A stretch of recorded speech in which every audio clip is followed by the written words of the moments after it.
نحمده ونصلي على رسوله الكريم أما بعد وقد قال رسول الله صلى الله عليه وسلم العلماء مصابيح في الأرض أو كما قال عليه الصلاة والسلام. حضرات علماء کرام، حفاظ عظام، خادمین دین اور ائمہ مساجد، علماء کے سامنے کوئی وعظ و بیان نہیں ہوتا، سبق سنایا جاتا ہے. مفتی عبدالرزاق صاحب نے کہا تھا کہ شہر کے اور اطراف کے کچھ علماء جمع ہوں گے، کچھ مذاکرہ ہو جائے گا. مذاکرہ کیا؟ ایک علمی تکرار جو طالب علم مدرسے میں کرتا ہے وہ تکرار ہو جائے گی، اور اس کے بعد کچھ ذکر کر لیا جائے گا. اس مناسبت سے آج کی اس مجلس کا انعقاد ہوا ہے. دین میں جو شخص عالم ہو یا حافظ ہو، اس کا مقام و مرتبہ بہت بلند ہے. اللہ تبارک و تعالی نے انسانوں کو پیدا کیا ہے اور اشرف المخلوقات ہے، اور انسانوں میں بھی اللہ تبارک و تعالی نے اپنے منتخب کردہ بندوں کے سر پر علم کا تاج رکھا ہے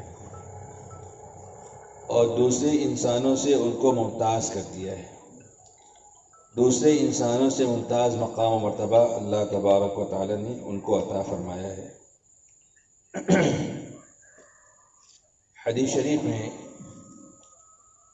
حضور پاک صلی اللہ علیہ وسلم نے ارشاد فرمایا کہ خیرکم من تعلم القرآن وعلمہ، یعنی تم میں سب سے بہترین شخص وہ ہے جو قرآن سیکھے اور قرآن سکھائے. یہ متعلقین قرآن کی ایک ایسی فضیلت ہے کہ اس فضیلت سے بڑھ کر کوئی دوسری فضیلت نہیں ہو سکتی. حضور صلی اللہ علیہ وسلم نے ایک تمغہ امتیاز اور ایک برتری اور تفوق کا سرٹیفکیٹ قرآن سے اور تعلیم قرآن سے منتسبین کو جو عطا فرمایا ہے. اب اس کے بعد کسی اور قدر و عظمت کو وہ تلاش کرنے کی کوشش کرے گا تو اللہ تبارک و تعالی نے جو جوہر اس کو عطا فرمایا ہے اس کی ناقدری کرنے والا ہوگا. علماء کے مقام و مرتبے کے بارے میں مشہور و معروف حدیث شریف ہے. آپ صلی اللہ علیہ وسلم نے ارشاد فرمایا ہے کہ العلماء ورثۃ الانبیاء وإن الأنبياء لم يورثوا دينارا ولا درهما وإنما ورثوا العلم فمن أخذه أخذ بحظ وافر. یعنی علماء انبیاء کے وارث ہیں، اور انبیاء کرام علیہ الصلوۃ والسلام اپنے پیچھے درہم و دینار چھوڑ کر کے نہیں جاتے. انبیاء کرام علیہ الصلوۃ والسلام کی میراث علم ہے. جو بندہ علم حاصل کرتا ہے وہ انبیاء کرام علیہ الصلوۃ والسلام کی میراث سے حظ وافر پاتا ہے، اس سے حصہ پاتا ہے. ایک حدیث شریف میں آپ صلی اللہ علیہ وسلم نے ارشاد فرمایا کہ نیک عالم کے لیے کائنات کی ہر چیز دعائے مغفرت کرتی ہے، یہاں تک کہ بلوں کی چونٹیاں بھی اور سمندروں کی مچھلیاں بھی.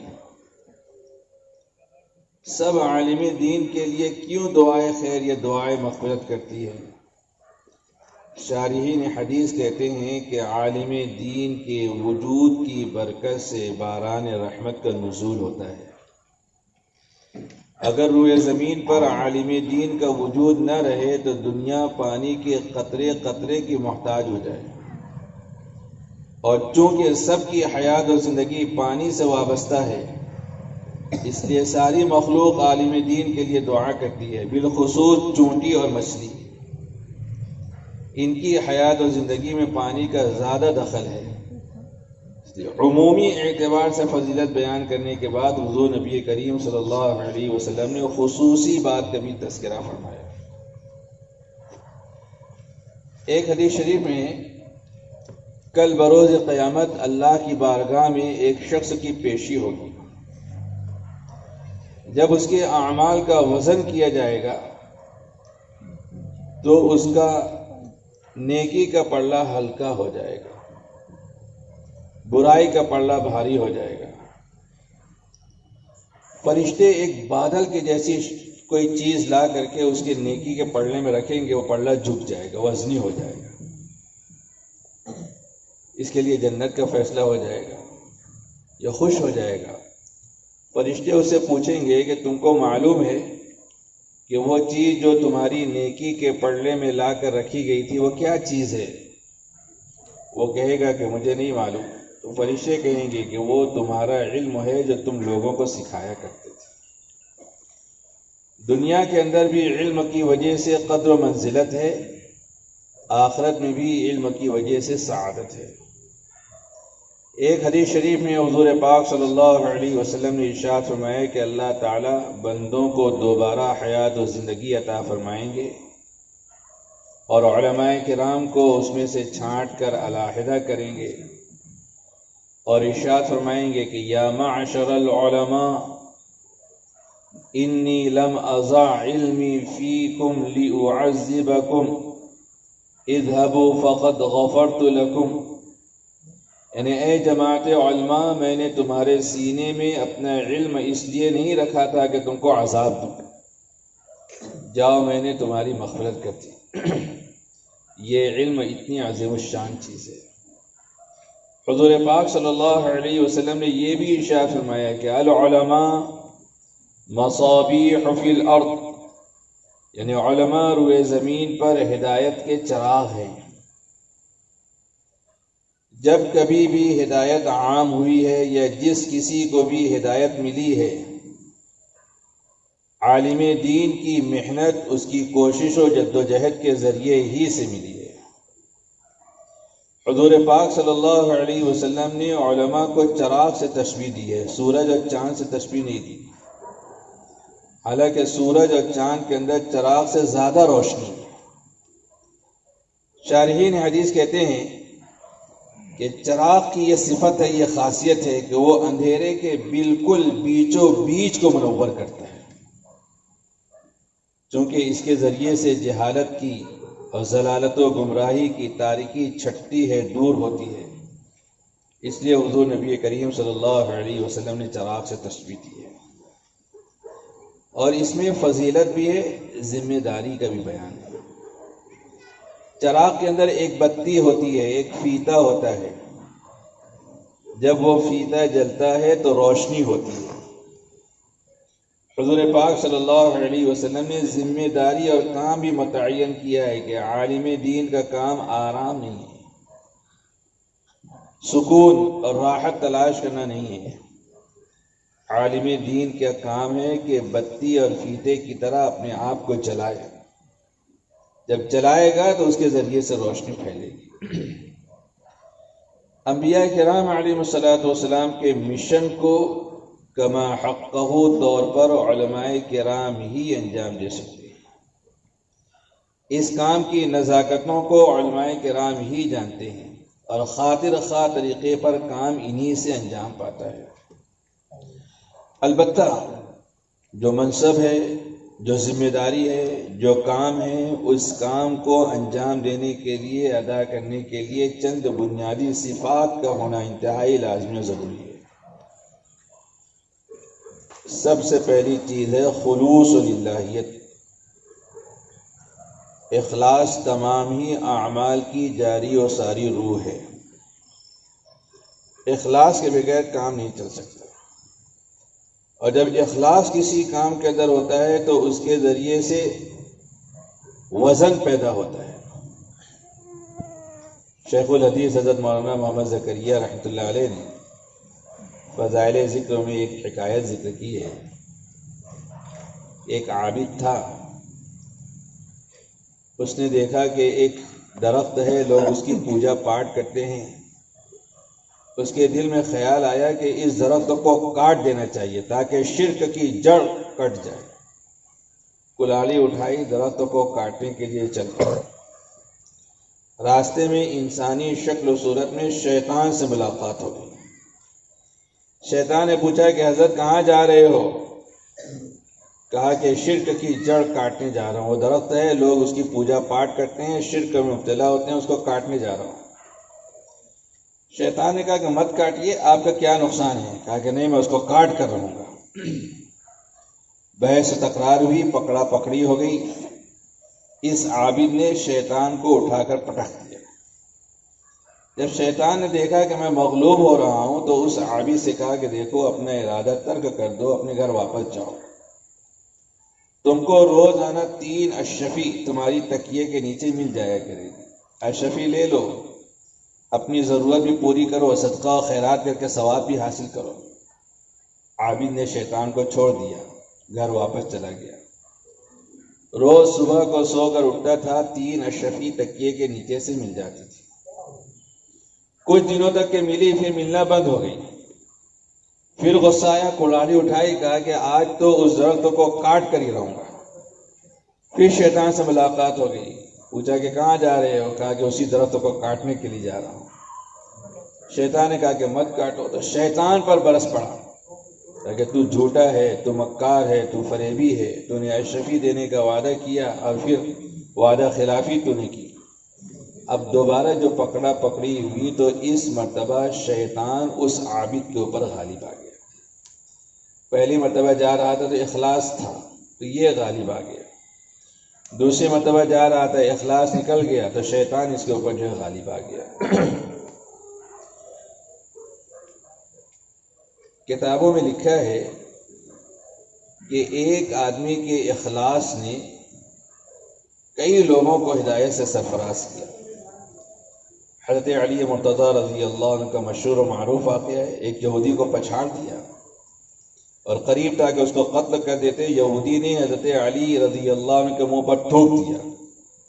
اب قتل کرنے کے بجائے اس سے علیحدہ ہو گئے۔ یہودی نے کہا کہ جب آپ مجھ پر قابو پا چکے تھے تو کیوں مجھ کو چھوڑ دیا، قتل کیوں نہیں کیا؟ حضرت علی رضی اللہ نے کہا کہ ہم جو کام کرتے ہیں اللہ کو راضی اور خوش کرنے کے لیے کرتے ہیں۔ جب تم نے میرے چہرے پر تھوک دیا تو میرا نفس اس میں شامل ہو گیا۔ اب اگر میں تم کو قتل کرتا تو یہ اللہ کے لیے قتل نہیں ہوتا، اپنے نفس کے لیے قتل ہوتا، اس لیے میں نے تم کو چھوڑ دیا۔ تو وہ یہودی گیا، اپنے قبیلے کے 50 افراد کو لے کر کے آیا اور حضرت علی رضی اللہ عنہ کے ہاتھ پر ایمان قبول کیا۔ ایک شخص کے اخلاص نے 50 آدمیوں کو جو ہدایت دی، 50 آدمیوں کی ہدایت کا ذریعہ بنا۔ تو سب سے بنیادی چیز ہے خلوص للہیت، اور دوسری اہم چیز ہے تواضع و خاکساری۔ جس نے بھی کوئی قابل ذکر دینی خدمت انجام دی ہے، اس صفت سے متصف ہو کر کے ہی انجام دیے۔ اکابرین ملت کی تاریخ اٹھا کر کے دیکھ لیجیے، ان کا سب سے نمایاں وصف یہی دکھے گا، تواضع و خاکساری۔ حدیث شریف میں حضور نبی کریم صلی اللہ علیہ وسلم نے ارشاد فرمایا کہ من تواضع للہ رفعہ اللہ، جو بندہ اللہ کے لیے تواضع اور خاکساری اختیار کرے گا، اللہ تبارک و تعالیٰ اس کو بلند مقام و مرتبہ عطا فرمائے گا۔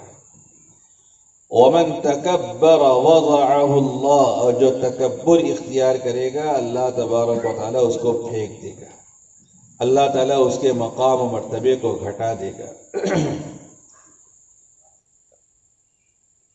مثالی تواضع کی صفت ہمارے اکابرین کے اندر رہی ہے۔ شیخ الہند حضرت مولانا محمود حسن دیوبندی رحمۃ اللہ علیہ تھے، مجاہد حریت، ان کی شہرت سن کر مدرسہ امینیہ دلی کے محتمم مولانا معین الدین صاحب ملاقات کرنے کے لیے دیوبند آئے۔ حضرت شیخ الہند رحمۃ اللہ علیہ کے دروازے پر دستک دی۔ شیخ الہند خود باہر نکلے اور وہ دبلے پتلے تھے، ضعیف و کمزور تھے، نہیں پہچاننے والا ان کو دیکھ کر کے یہ نہیں سمجھ سکتا تھا کہ یہ کوئی عالم بھی ہوں گے۔ تو مولانا باہر نکلے، شیخ الہند باہر نکلے، یہ مولانا معین الدین صاحب سمجھے کہ یہ حضرت کے خادم ہوں گے۔ پوچھا کہ حضرت شیخ الہند ہیں؟ بولے ہاں ہیں، ان سے ملاقات کرنے کے لیے آیا۔ شیخ الہند اندر لے کر کے گئے، اندر لے جا کر کے بٹھایا اور جب پانی پلایا، شربت پلایا۔ انہوں نے کہا کہ ارے شیخ الہند کو خبر کرو۔ کہا کہ ہاں ان کو خبر ہو گئی۔ پانی اور شربت پلانے کے بعد پنکھا اٹھایا، ہوا کرنے لگے۔ اب ان کو غصہ آ گیا، کہا کہ تم میرا وقت ضائع کر رہے ہو، میں شیخ الہند سے ملاقات کرنے کے لیے آیا ہوں، میری ملاقات کراؤ ان سے۔ تو حضرت شیخ الہند رحمۃ اللہ علیہ نے کہا کہ شیخ الہند تو کوئی نہیں ہے، البتہ محمود حسن خاکسار کو ہی کہتے ہیں۔ شیخ الہند رحمۃ اللہ علیہ کی اس تواضع و خاکساری کی شان پر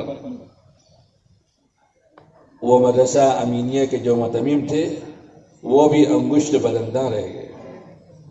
ایک جگہ گئے کسی بستی میں، کچھ لوگوں نے پہچان کر کہا کہ حضرت واعظ کیجیے۔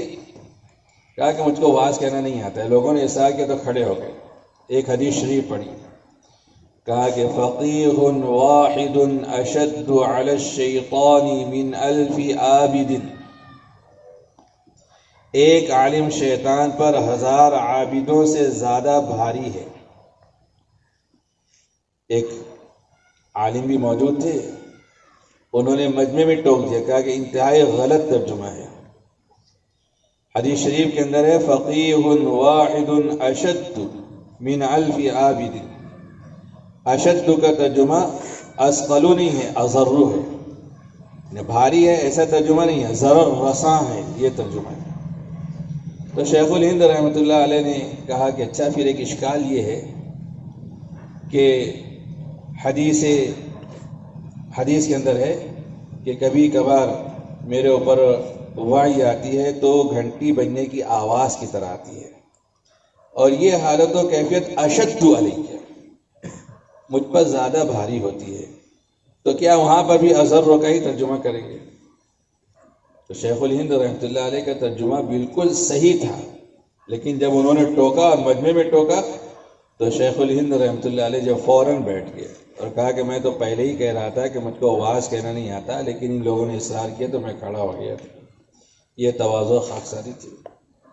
حکیم الاسلام قاری محمد طیب رحمۃ اللہ علیہ نے 50 سال تک دارالعلوم دیوبند کے اہتمام کی ذمہ داری نبھائی ہے۔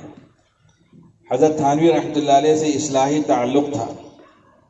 اصلاحی تعلق کا مطلب یہ ہوتا ہے کہ اپنے اندر کی جو خرابیاں ہیں اپنے شیخ کے سامنے اس کا اظہار کرے، مسترشد مرید، تو جو اس کی باطنی کیفیت ہوتی ہے اس کے اعتبار سے شیخ جو ہے نسخہ تجویز کرتا ہے، علاج تجویز کرتا ہے۔ حضرت حکیم الاسلام رحمۃ اللہ علیہ نے حضرت تھانوی رحمۃ اللہ علیہ کو اپنے شیخ کو خط لکھا کہ حضرت میرے اندر جو عجب پیدا ہو رہا ہے، یعنی میں اپنے آپ کو کچھ سمجھنے لگا ہوں، دارالعلوم دیوبند کا محتمم ہوں تو کچھ اپنے آپ کو سمجھتا ہوں۔ حضرت تھانوی رحمۃ اللہ علیہ نے کہا کہ یہ تو بڑی خطرناک بیماری ہے، آپ کو جو ہے تھانہ بھون کے روحانی شفا خانے میں ایڈمٹ ہونا پڑے گا، آپ اہتمام چھوڑ دو، اہتمام کسی دوسرے کے حوالے کرو، تھانہ بھون آ جاؤ۔ حکیم الاسلام حضرت مولانا قاری محمد طیب رحمۃ اللہ علیہ اس بیماری سے شفا حاصل کرنا چاہتے تھے، اہتمام کی ذمہ داری دوسروں کے سپرد کی اور تھانہ بھون چلے گئے۔ حضرت تھانوی رحمۃ اللہ علیہ سمجھ گئے کہ ان کے اندر جو ہے تکبر پیدا ہو رہا ہے، اس کا علاج اس طریقے سے کیا جائے کہ ان کے اندر تواضع اور خاکساری کی شان پیدا ہو۔ حضرت تھانوی رحمۃ اللہ علیہ نے علاج تجویز کیا کہ یہاں خانقاہ میں جتنے لوگ آتے ہیں جب یہ جوتا چپل اتار کر اندر خانقاہ میں چلے جائیں گے تو ان کا جوتا چپل آپ کو سیدھا کرنا ہے، یہ آپ کا علاج ہے۔ حکیم الاسلام قاری محمد طیب رحمۃ اللہ علیہ نے یہ نہیں کہا کہ حضرت میں دارالعلوم دیوبند کا محتمم ہوں، یہ جاہل دیہاتی گنوار لوگ آئیں گے ان کے جوتے چپل میں سیدھے کروں۔ حضرت تھانوی رحمۃ اللہ علیہ نے علاج تجویز کیا اور یہ بھی چاہتے تھے کہ مجھ کو اس بیماری سے اچھا ہونا ہے۔ کوئی اعتراض نہیں کیا، خانقاہ میں آنے والوں کے جوتے چپل وہ سیدھے کرتے تھے۔ کچھ دنوں تک یہ کام کروایا اور پھر حضرت تھانوی رحمۃ اللہ علیہ نے بلا کر کہا کہ اب تم اچھے ہو گئے ہو، تم جاؤ، اب کوئی خطرہ نہیں۔ پھر آئے، منصب اہتمام کے اوپر فائز ہوئے، بیٹھے، مسند نشین ہوئے، تو اللہ تبارک و تعالی نے ان کے ذریعے سے دارالعلوم دیوبند کے نام اور اس کے مشن کو پوری دنیا کے اندر پہنچایا۔ عجیب لوگ تھے ہمارے اکابرین۔ حضرت مولانا قاری سید صدیق احمد باندھوی رحمۃ اللہ علیہ اپنے زمانے کے قطب تھے، بہت بڑے عالم، بہت بڑے اللہ والے تھے۔ قاری سید صدیق باندھوی رحمۃ اللہ علیہ کے بارے میں مولانا محمد زکریا دامت برکاتہم دارالعلوم ندوۃ العلماء کے استاد حدیث ہیں، انہوں نے لکھا ہے کہ جس زمانے میں میں حضرت کے مدرسے میں مدرس تھا تو ایک مرتبہ رات کے وقت مجھ کو استنجا کا تقاضا ہوا، رات میں 2-2:30 بجے۔ میں اپنے کمرے سے نکلا تو دیکھا کہ جو ہینڈ پمپ ہے اس سے جو ہے بھنگی پانی بھر کر کے بیت الخلاء میں اور استنجا خانے میں پانی ڈال رہا ہے، صفائی کر رہا ہے۔ تو فرماتے ہیں کہ میں سوچنے لگا کہ یہ بھنگی کو دن میں موقع نہیں ملتا، اتنی رات میں آیا یہ صفائی کرنے کے لیے۔ کہتے ہیں کہ جب میں قریب پہنچا تو دیکھا کہ ارے یہ تو بھنگیوں کی نہیں ہے، ہمارے حضرت ہیں، یعنی حضرت مولانا سید صدیق باندھوی رحمۃ اللہ علیہ۔ تو انہوں نے لکھا ہے کہ اب میرا استنجا کا تقاضا تو ختم ہو گیا، میں دیکھنے لگا چھپ کر کہ حضرت کیا کیا کرتے ہیں۔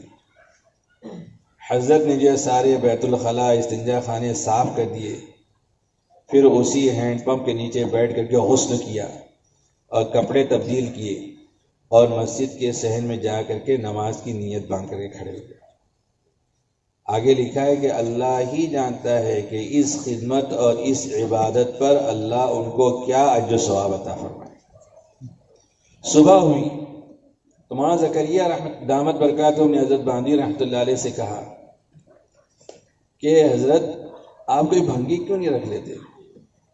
تو حضرت باندھوی رحمۃ اللہ علیہ نے کہا کہ مدرسے کے بجٹ میں اتنی گنجائش نہیں ہے کہ بھنگی کی بھی تنخواہ ادا کی جا سکے، اس لیے کام میں خود انجام دے دیتا ہوں اور اس کی تنخواہ جو بچا دیتا ہوں۔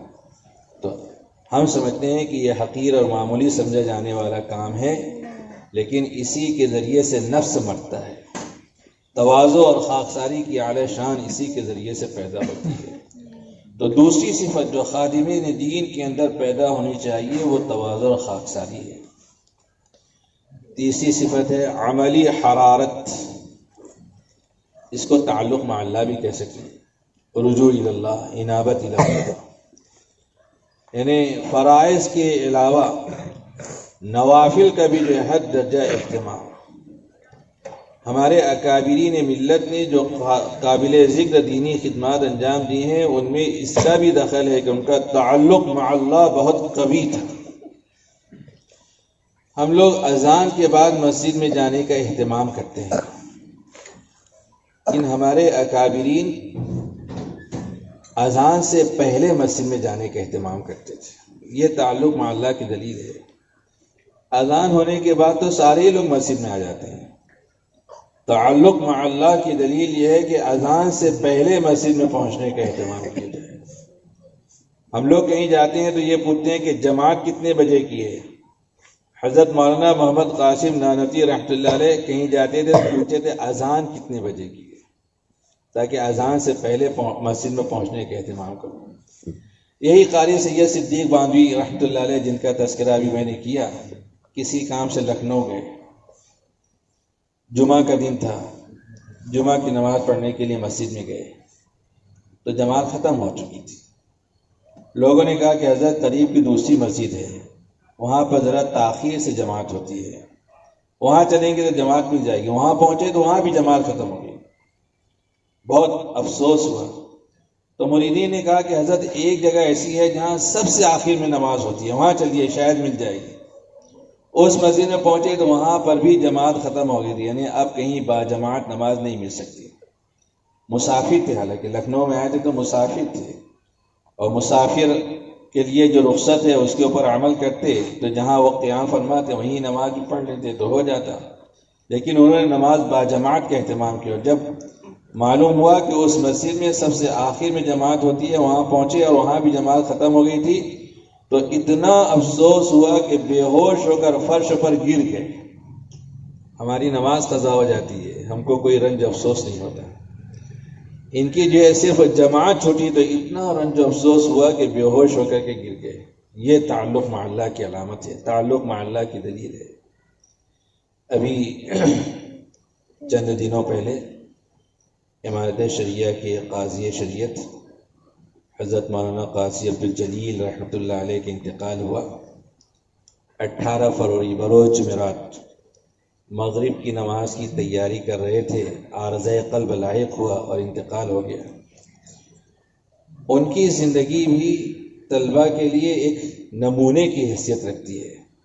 نوافل کا، قرآن کریم کی تلاوت کا بہت اہتمام کرتے تھے، اذان سے پہلے مسجد میں پہنچنے کی فکر کرتے تھے، اور اتنے انہماک کے ساتھ میں نماز پڑھتے تھے۔ اس کی ایک مثال میں بیان کرتا ہوں، آپ بھی حیرت کریں گے۔ میں جب پٹنہ میں تھا المعہد العالی میں، تو محلہ قاضی نگر کی مسجد تھی، مسجد ام خالد الفرہود، وہیں ہم لوگ نماز پڑھتے تھے۔ تو امامت کی ذمہ داری میری تھی۔ فجر کی نماز تھی، اس میں استخلاف کی ضرورت پیش آ گئی، تو یہ مولانا عبدالجلیل رحمۃ اللہ علیہ امام کے بالکل پیچھے رہتے تھے، تو انہی کو نائب بنایا، مصلی پر آگے کیا۔ دوسری رکعت جاری تھی، سورہ اعلیٰ کی قرات جاری تھی، تو جہاں سے پڑھ کر، جتنا پڑھ کر میں رکا تھا، اسی کے آگے سے مصلی پر پہنچ کر کے انہوں نے پڑھنا شروع کیا۔ یہ بھی نہیں کہ سورہ اعلیٰ شروع سے پڑھتے یا کوئی دوسری سورت پڑھ لیتے، جہاں تک کہ پڑھ کر انقطاع ہوا تھا اس کے آگے سے جب پڑھنا شروع کیا۔ یہ انہماک نماز کے اندر معذرت کے ساتھ اماموں کا بھی نہیں رہتا، مقتدی ہو کر کے ان کا اتنا انہماک نماز کے اندر تھا کہ جہاں تک کہ پڑھ کر کے امام رکا اس کے آگے سے جو انہوں نے پڑھنا شروع کیا۔ تو عملی حرارت بھی جو ہے زندگی کے اندر جو ہونی چاہیے۔ اور سب سے اہم ترین بات، حضور نبی کریم صلی اللہ علیہ وسلم کی امت کے افراد سے تعلق۔ شیخ الاسلام حضرت مولانا حسین احمد مدنی رحمۃ اللہ علیہ نے اس تعلق کی مثال قائم کی ہے۔ وہ مدرسے کے مدرس بھی تھے، مدرسے کے صدر مدرس بھی تھے، اور تحریک آزادی میں حصہ بھی لیتے تھے، پیر بھی تھے، اصلاح خلق کے کاموں کو بھی انجام دیتے تھے، وعظ و نصیحت بھی لوگوں کو جو کرتے تھے۔ ایک آدمی کئی خدمات کو جو تنے تنہا انجام دیتا تھا۔ سید ابو الحسن علی میاں ندوی رحمۃ اللہ علیہ نے ان کے بارے میں بیان کیا ہے کہ وفات سے چند دن پہلے حضرت مولانا عیادت کے لیے تشریف لے گئے تھے، تو اسی دوران ان کا کوئی مرید بھی جو مخلص بھی تھا، وہ بھی عیادت کے لیے آیا تھا۔ اس نے آ کر کے حضرت مدنی رحمۃ اللہ علیہ سے افسوس کا اظہار کرتے ہوئے کہا کہ دنیا خالی ہوتی جا رہی ہے۔ تو حضرت مدنی رحمۃ اللہ علیہ نے کہا کہ نہیں، ابھی دنیا میں بہت لوگ ہیں۔ تو اس مخلص مرید نے کہا کہ ہم کو دونوں سے کیا مطلب ہے؟ حضرت مدنی رحمۃ اللہ علیہ نے کہا کہ ہم کو تو امت محمدی سے تعلق ہے، ہم کو تو امت محمدی سے تعلق ہے۔ امت محمدی سے اس تعلق کو اپنی 80 سالہ زندگی کے اندر ہر شب و روز میں، ہر لمحے اور ہر ساعت میں حضرت مدنی رحمۃ اللہ علیہ نے جو ہے نبھایا ہے۔ یہ اوصاف حمیدہ ہمارے اکابرین کے اندر تھے، جن کے ذریعے سے انہوں نے تبلیغ دین کا، اشاعت اسلام کا جو ہے فریضہ انجام دیا ہے۔ یہ چند صفات جو میں نے بیان کی ہیں، یہ چند صفات خادمین دین کے اندر جو پیدا ہونا انتہائی لازمی اور ضروری ہے۔ ہم لوگ اکابرین کی سوانح پڑھتے ہیں تو کبھی ہمارے دل میں یہ خیال پیدا ہوتا ہے کہ ہم بھی ویسا ہی دین کا کام کریں جیسے ہمارے اکابرین نے کیا ہے۔